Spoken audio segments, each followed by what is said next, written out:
Welcome back to the Awaken podcast. Today I am joined by Chris Meek. He's the kids pastor here at the King's House. And once again, I'm joined by Zach Draper. Today we're going to do something a little bit different. We might get into a fist fight over this. I don't know yet. But today we're going to be doing a tier list ranking of the Pixar movies. And if you don't know, a tier list is basically a letter ranking system where you have an S, which is like your superior or like your top dog, and the rest of it is ranked from A to F, the way you would normally rank. Now for this, we're going to be ranking from A to D because I feel, and I think we can all agree that even the bad Pixar movies aren't F-worthy. They're just not. So, we're going to start off, and there are movies that I haven't seen from Pixar just because I've dropped the ball or that I don't remember very well, and I think Zach's in the same boat as me. Yeah. Chris, have you seen? You've seen every Pixar movie? I've seen every Pixar movie. But you have kids. Well, before that, I'm just a kid's pastor, so I'm a big kid at heart. So That's true. I have seen every single. Is this all of them? I think there's 20. There's 22. Yeah, I think so. Okay, well then I've seen these and then some because they have all those Pixar shorts. Right. So, Yeah. I've seen all those too. We did not put the shorts in here. No. That's too much. Too much. I did the little snowman one that was in the This snow is a globe. Wikipedia list that I printed off. That's so fine. There's always a chance that Because everything is true on the internet. they That's may have very left true. one off. I wasn't going to go through and Okay, type them so out. the ones that I haven't seen and therefore will not be ranking are Toy Story 4, The Good Dinosaur. I don't remember A Bug's Life enough to rank it, and Cars 3 are my 4 that I'm not going to be talking about. I haven't seen Toy Story 4 or Onward yet. I'll watch Onward this week. Okay, Onward's Because I very have good. Disney Plus. Yeah. So. I just can't believe you guys haven't seen Toy Story 4. Well, I'll get into it, okay? We'll get into it. Okay. All I right. saw the trailer and there was a spoon in it, and I was like, I don't think I want to watch this. It's a spork. It's okay. Yeah, first of all, all right, idiot. You've already failed. Whatever. Okay, so we got those out of the way. So the D tier, the very bottom. Now, keep in mind, these are not Fs. I'm not saying that these are trash necessarily, but if I had to put movies at the bottom tier, these are my movies I would put down. And I put Cars 2 and Brave. Okay. Chris? I forgot to rank Brave. Go ahead. What was yours? Okay, I put Brave. Oh, no, I did rank Brave. I put Brave, Good Dinosaur, Cars 2 and 3. Cars 2 and 3. Okay. I'm not a fan of the Cars I haven't sequels. seen the Cars. Okay, I'm with Draper. Cars 2 and 3 are on my D ranking. They're really bad. They are really bad. And listen, my opinion is coming from a kids pastor view. This year would be 9 years being a full-time kids pastor, and I have 2 kids. So I have a 2-year-old who won't sit still through any movie whatsoever, but he did pretty good watching Onward the other night in our house.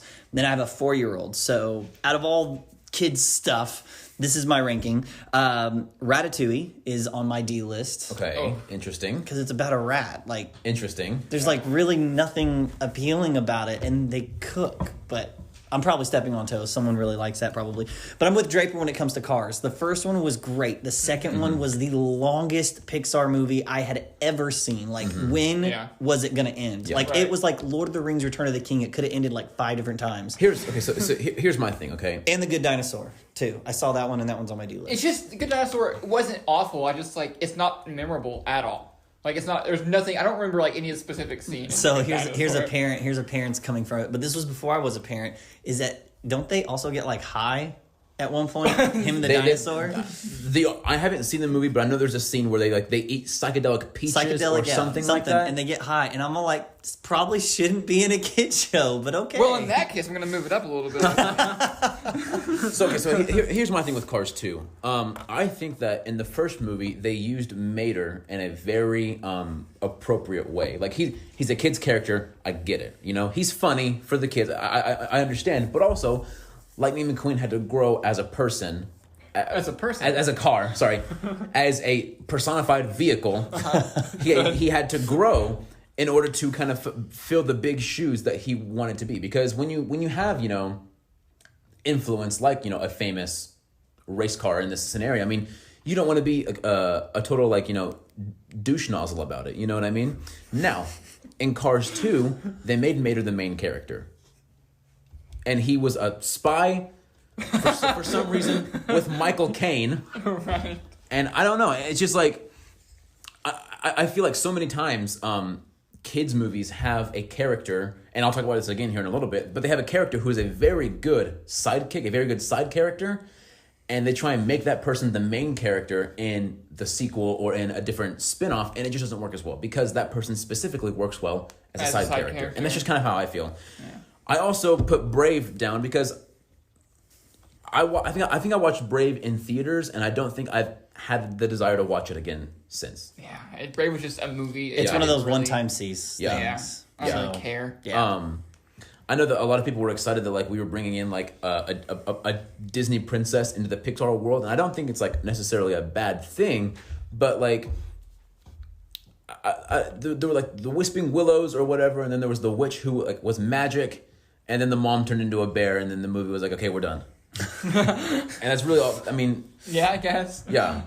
So that's just kind of how I felt about that one.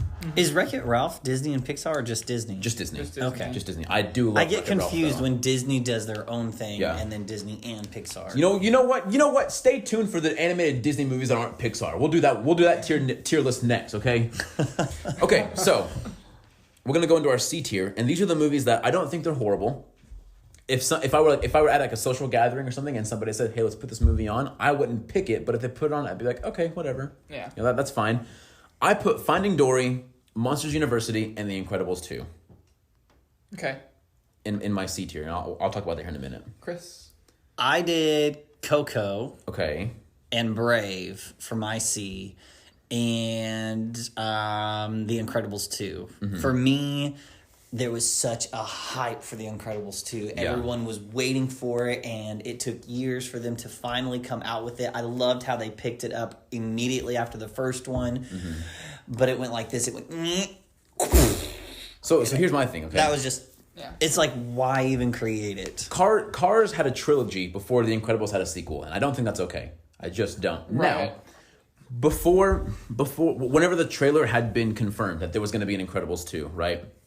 There were theories that I was reading about where Dash was going to be the main villain. I heard that too. For the movie, he was going to be a young adult, and the theory was that Mr. Incredible in the first movie was kind of like pushing him to be faster, even if it meant getting him in trouble in school. And the theory was that mindset kind of pushed him into doing whatever he could to prove how fast he was, even if it meant like going against the rules and like doing something that you're not supposed to do.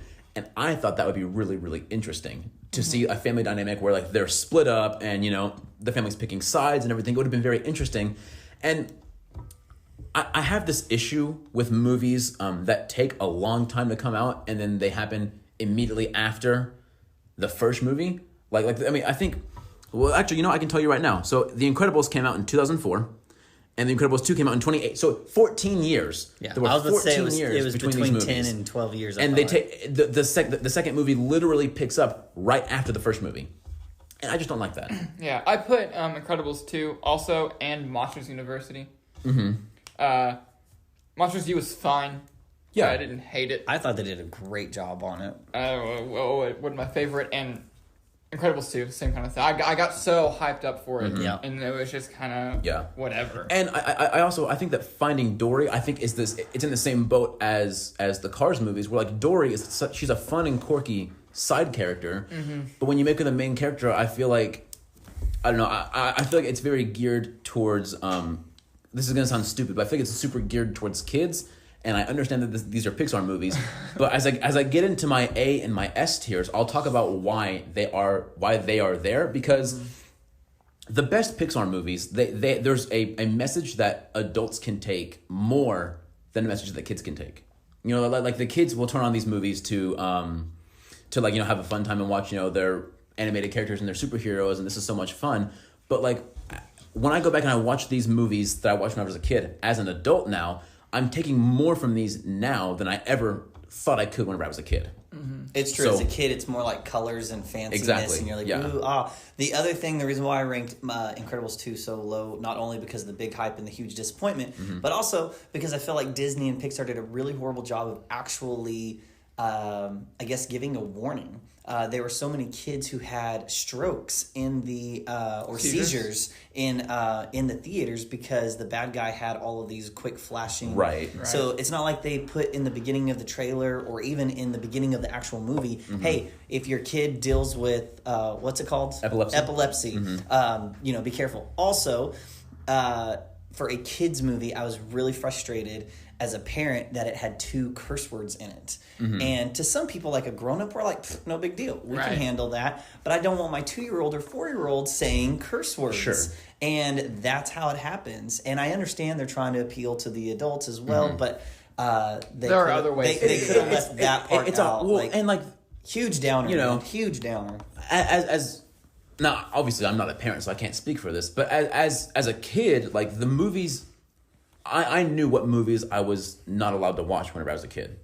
I did. And the movies that I could watch, I feel like in my mind, it's like, okay, if I'm allowed to watch this, I should be allowed to say or do or reenact whatever's going on. So I'm gonna pretend to be Dash from The Incredibles, or I'm gonna pretend to be Mike Wazowski from Monsters Inc. because he's a funny little character and I like that guy, or whatever it is. So when that happens, I mean, I can understand how you can have kids running around, saying 2 swear words that were in the movie, which, I mean, for some kids, it might just go over their heads entirely. Absolutely. For some kids, they might pick up on that more than anything else, And so it's a slippery slope, and I feel like the execution... And some parents don't care if their kids say it. They might laugh, think it's funny that their 2-year-old is saying curse words, which I get. If that pops up in a movie and a 2-year-old says a curse word to a grown-up, I laugh. It is funny. Yeah. I just don't want my kid doing it. Yeah. Right. Okay, you guys want to move on to the B tier? B's. Yeah. Okay, so these are the movies where from my B category, if I hang on to the nostalgia of these movies, these are the ones I would have in my A and my S. But when I let go of the nostalgia, this is kind of where they go. You know what I mean? Yeah. So I have Monsters, Inc., Finding Nemo, Inside Out, Cars, and Toy Story 3.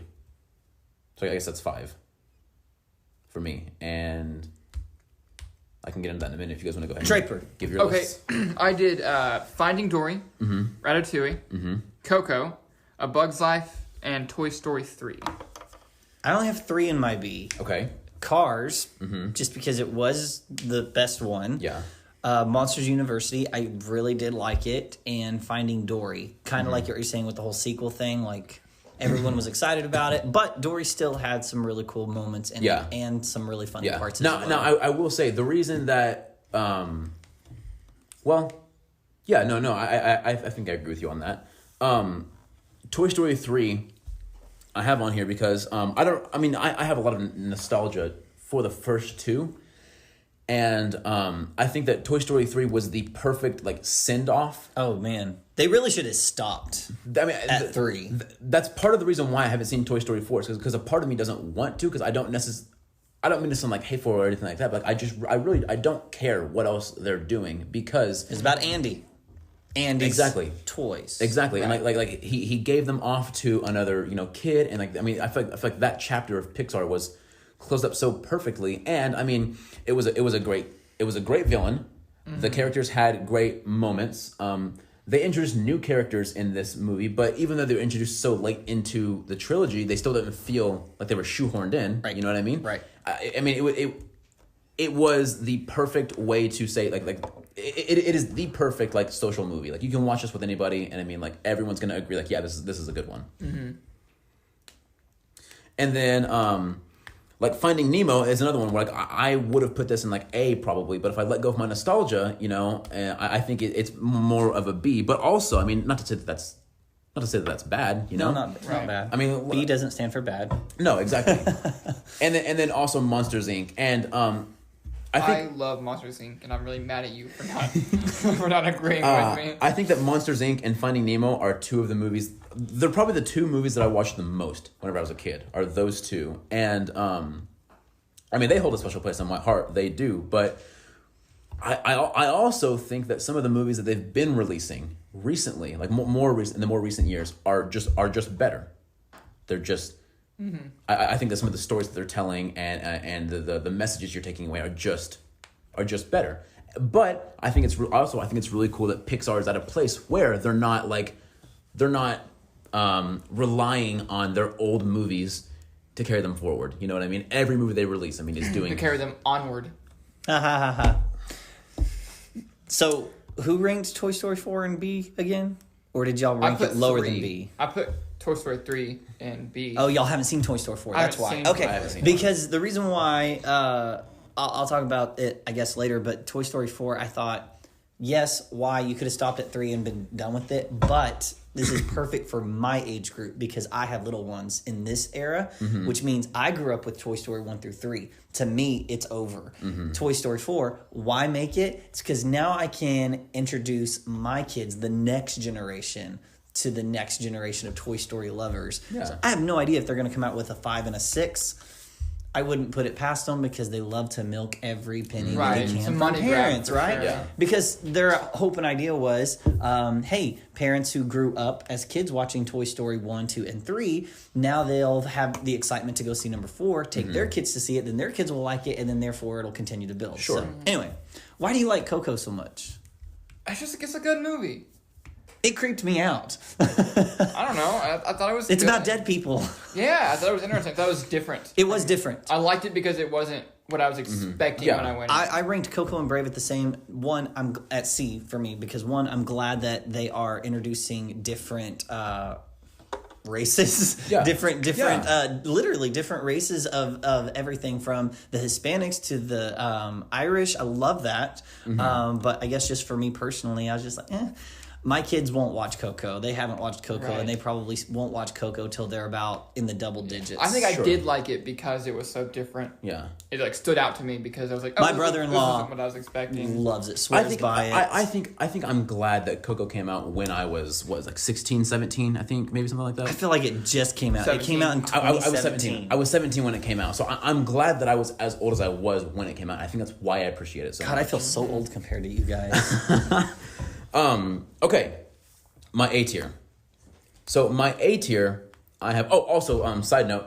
I think that when I watch Cars, you know that scene when Lightning is helping out the entire town, and then he says, "Hey, is it getting dark out?" And then the lights turn off, and all the neon comes on, and they play that Shaboom song.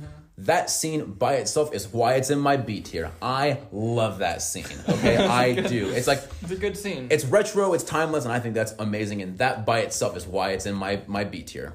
Okay. Anyways, so my A and my S tier, both of them really.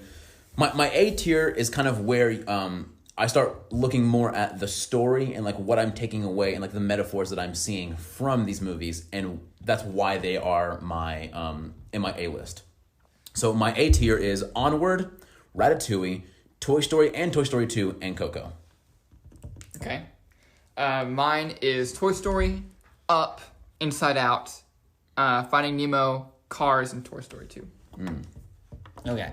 In my A tier, which I might bump this one up to my S, I don't know. Okay. The Incredibles, the first one, because it was just freaking awesome. Yeah. Super family friendly. Inside Out. I saw that in theaters. Loved and Inside Out. Came out at the time where we were pregnant with our first kid, which is our daughter. So it was just absolutely perfect being a little girl. Yeah. So me and my wife both cried at the beginning of the movie and at the end. Sure. I cried too. I wasn't having any kids. It was amazing. Up is just such a sweet story. And there's absolute truth. The moment where at the very beginning, it's like 3 minutes or less of Mr. Fredricksen and his wife and how she goes, I don't want to give any spoilers, but how their journey of what their life is like.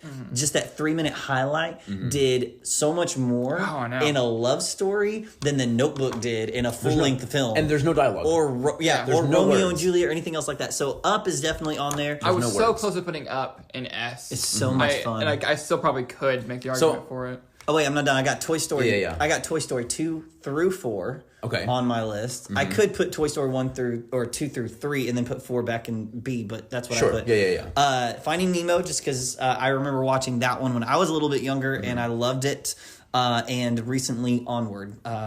It has to deal with two brothers going and trying to win back their dad, and I recently lost my dad, so I was really hesitant to go watch that, but when I did, I'm still kind of glad I did. It was almost like it was a closure for them and a closure for me at the same time. I'll tell you why. It was hard. I'll tell you why Onward is in my A tier. So the director of Onward has an older brother, and when the director was 1 year old, his dad died, and he had just seen pictures. Obviously, has no recollection of who his dad was. And the only time he ever heard his dad's voice was he found a little cassette tape recording. And when he played the recording, he heard his dad say 2 words. His dad said hello. His dad said goodbye. And so he had seen all these pictures, and he kept asking these questions, who was Dad? And so when he finally got to put a voice to the pictures and to the men that he's been told about in stories, he wrote this movie and directed it, but he didn't tell his older brother what this movie was about. So he made this movie as a love letter to his brother. And if you haven't seen the movie, I won't give any spoilers away, but one of the messages in the movie is, from the younger brother's perspective, he never knew his father, but it didn't matter because he had an older brother to rely on. And that by itself, I think, is super powerful. The fact that he didn't tell his brother what the movie was about and wrote it as a love letter saying, I don't care that I didn't know Dad because I had you. And I think that is super, super good. I love that. I didn't know that. Yeah, that's cool. And I've seen it twice already, by the way. Yeah, I saw it in theaters, it's and then I fantastic. saw it the other night when it was premiered on Disney+. It's Spider-Man and Star-Lord, and they're brothers. Okay, come on. And that's why I watched Come it. on. I put Ratatouille on mine as well because I think that I don't even remember what happened in Ratatouille, except he puppeteered the chef. Again, I think the message in this movie is essentially it's saying, and you can take out cooking entirely, and you can substitute that with whatever you're interested in. It doesn't matter who you are or where you come from. If you're passionate about something, you can achieve it. You can do it. Even if you're a rat. Even if you're a rat who wants that's to what cook. Barney taught me when I was a kid. Exactly. Be anything you want to be. And I put Toy Story and Toy Story 2. I mean, come on. Yeah, I did the Come same on. thing. I still think to this day that Toy Story being Pixar's first full-length movie, I think that's the best first entry into a movie franchise, maybe ever. Right. I mean, because Empire Strikes Back is definitely better than the first Star Wars movie. I think that we can all agree on that. I think that there are movies that have come out that are better than the first Iron Man that came out. I think that the later Harry Potter movies are better than the first Harry Potter movie, but something so special about Toy Story, with it being the first fully animated full-length feature film, the fully 3D, three-dimensional movie, and just the story that it tells about acceptance and friendship and all these things, it's so spectacular. And I think that Toy Story 2 kind of carries that into the next phase very, very well with Woody's story and it was a great sequel. Meeting Jesse and Bullseye and the Prospector and all that stuff. And then I also have Coco on here, and I just think that Coco was so original. It was so different. It was so unlike anything else. And I think that I don't mean to sound like an edgy teenager, but I think sometimes it's good to acknowledge when your family is blindly following what their ancestors wanted, even if it's something that we don't fully understand why it is we're doing it. Sometimes we just do things because that's what we know. Mm-hmm. And I think it's very healthy to understand that if you're passionate about something and for a fact there's no ill intent behind it, it's good to follow those passions, and your family should support you in whatever you feel. Whether it's music or I don't know, not going to college, or because when this movie came out, I was really struggling with that, and my family was super, super supportive about it, and so after seeing this movie, I felt like in a way I could relate, because I was so worried about what my family was going to think when I didn't want to go to college, and instead of them worrying and talking me down, they really supported me and backed me on it, and I think that could also tie into why I like it so much. And it was just the music is so good. It's just a good movie. Yeah, I do like boy. the music. Yeah, it's a lot of fun. And when this movie came out, I had a dog who was exactly like the dumb dog in this movie, and so I was like, I relate. Leia. I relate. God, I get it. Okay, the S tier. This is the creme de la creme. This is the bestest of the bestest, and I have 3 movies. Wait, how many do you have in? I have 4. Okay, I have 3. Okay, I have WALL-E, The Incredibles, and Up. Okay. For my 3. So that's why I feel like I could bump up Incredibles, so then it would be 5 technically. Yeah. So I have WALL-E. Toy Story, because it was the first, and like you just said, all of that. That's setting the foundation for success. Monsters Inc., because it was so unique in its story. It was so... I guess it took you to different worlds in one movie so quickly. Loved it. And then A Bug's Life. I grew up with A Bug's Life. There was a friend of mine, and she was, I think, a year or 2 younger than me. And I remember during summer, we were so bored that we spent hours on the phone together. This is when landlines were popular. Right. Yeah. Okay. And we literally would watch the movie together over the phones. And then we would sometimes not watch the movie and literally quote it from beginning to end. No, I didn't have a crush on this girl. She didn't have a crush on me. We were just friends. We grew up together.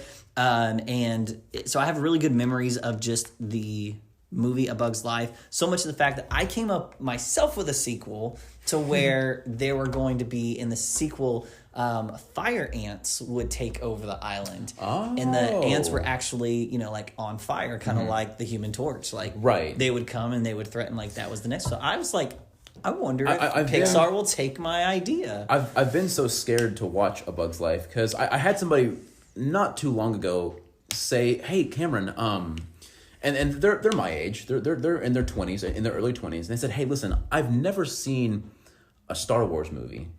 Where should I start?" And I said, honestly, probably just don't watch them.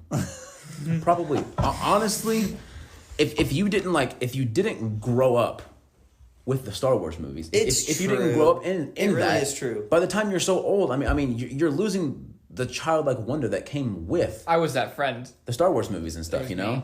I was the And, one that said that. And so I feel like, I've heard all these stories about, Bug's Life and how good it is. I'm afraid that if I watch it, I'm too old now. Like I miss my window of opportunity to truly appreciate it. But maybe I should just bite the bullet and do it. I don't know. What's in your S list? Monsters Inc. Okay. WALL-E and The Incredibles. Oh, I think God. WALL-E is the best. WALL-E I do is have. so good. We have to talk about WALL-E really quick. Number one, why do we all agree? Because we never went over this before together. So why are we all agreeing that WALL-E is their top? I know my reason. What's your reason? So my reason for WALL-E being the top, I think that there is a very powerful message behind somebody who is very lackluster in words. I think that with his actions and with how innocent he portrays himself, because he's a robot. Like, I mean, he has one mission in life, and it's just to clean up the trash, make the earth a little bit prettier, But also, I mean, like he watches old movies and then and dances around with them, and he is a robot, but he's so concerned about his little cockroach friend that gives him Twinkies, right. and he protects him and stuff. And also, I mean, even because I mean, the first half of the movie, there's barely any words at all. At all. And then and I think that's why so many people don't like it, right? Because you lost them. That's right. why I do like it.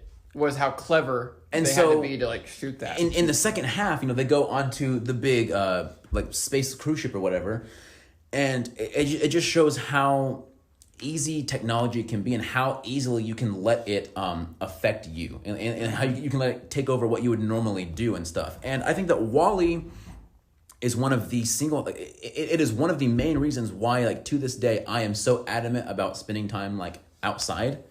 And like taking advantage of like pretty days and like and doing things with my fiance and with my family and doing things where we're being active together, because I mean it's so easy to stay inside and like binge watch Netflix and Hulu and stuff like that, but I mean it is the most unique, I feel. It is one of the best messages, and it's something that everyone can take away. I mean, not all of us can relate to being a superhero. Not all of us can feel super, but we can all feel like we're alone and trying to do good things. I mean, spend time outside. Just go enjoy yourself. Yeah. When I was 8 when WALL-E came out, and from then on I've never littered. I've been like a staunch environmentalist. Yeah. Yeah. So why did you like WALL-E? I mean, a lot of what Cameron said. I like how clever it was when the first half of the movie there were no words, so they had to like fill it in with all these like emotions, like display all these emotions without using words, and that's clever. The overall message of this robot had this one clear goal, and he did it, and that was neat. And just the showing kids that the environment's cool, and we should probably do a better job of taking care of that. I also, for what it's worth, rely on technology. For what it's worth, I'm a super huge space fan. Yeah. So the space scenes and like the music and like when he's like up and he's running his hand through the stars in that one scene, dude, look. God. Okay, why do you like WALL-E so much? Okay, so y'all are gonna be like lame, cheesy. First of all, everything y'all said, loved it. My wife and I went and saw this before we were actually dating. So I took her out to go see this, and its release date was on a June 27th, which my birthday is on a June 29th, and Melody's birthday, which is my wife, is on it was released on a June 28th. Was it? 27th. 27th? Okay. That's Melody's birthday. So we always celebrate our birthdays together. Hers is on the 27th, mine's on the 29th of June, and we always celebrate on the 28th. But I think we went and saw it on opening day. If not, it was the other day. So there's that. Also, Melody and I love those old-time movies and musicals that he was watching. Yeah. We love that music. We love that era. So the whole thing was just romantic. Plus the romance between Wally and Eva. Yeah. It just made the whole thing. So my mom, she said she fell asleep during it, but me and Melody were like, we absolutely love this movie. So it's become one of our all-time favorites. Melody's mom doesn't even like it. Like, she was all like, Wally, don't like it. We're like, what? No, I Who loved are it. you? Yeah, loved Wally it. slaps, all right? It's the best one. It's the best one. So there, both and- moms. And now I will say, last night, my fiance and I watched Up together. And this was the first time I've watched Up in probably 6 or 7 years. Like, I hadn't watched it in so long. And just like the story that Carl experiences, when he's going through his life about, trying to fulfill promises to Ellie, and trying to give her the adventure that he promised he would give her. And I, like I said, I don't. If you haven't seen it, I don't want to spoil anything. But the end About resolution. 11 years ago, so maybe you should watch it. Doug was my favorite. And I last night just watched the short on Disney Plus of Doug. It's like Doug's secret mission or whatever, his special mission, and it was like a perfect segue into how he's introduced to them. So it was great. So I don't know. I think that Up is very good, and then of course The Incredibles. I mean, it's just Yeah. Now, I'm going to say this, and I don't care what anybody else says. The Incredibles is, to this day, the best Fantastic Four movie that has ever come out. Agreed. And that is a fact. Because all Fantastic Four movies have pretty much sucked. I have Monsters, Inc. in here. Monsters, Inc. is my favorite It's up there with mine. Pixar movie, but WALL-E, I think, is the best Pixar movie. Oh, So WALL-E. two different categories. WALL-E is so good. WALL-E's great. Monsters, Inc., probably for nostalgia. Yeah. For me, Sure. I watched it the most when I was younger. Yeah. I really, really liked it. It's very funny. They did a good job with it. All right, so I think that the big takeaway for today is that WALL-E is the best. And Kaylee, if you're watching this, I have two people to back me up and tell me that it is the best. So you're wrong, Kaylee. WALL-E does not suck.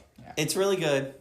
It's very, very good. For you two guys and for anyone else who's listening or watching, if you haven't watched any of the Pixar movies, do yourself a favor and just do it. For real. Yeah. You might find out they'd be like, oh, this is my new top S. Literally, it does not matter how old you are. You can take something from any of these Pixar movies. I mean, you really can. It's like I said earlier. I mean, as an adult, when I rewatch the ones that I watched when I was a kid, I'm taking more from them than I ever could have whenever I was little. You know what I mean? It's more than just, the colors and the action sequences and things like that. But yeah, this has been the Awaken podcast. Thank you guys so much for joining me. I think this was a lot of fun.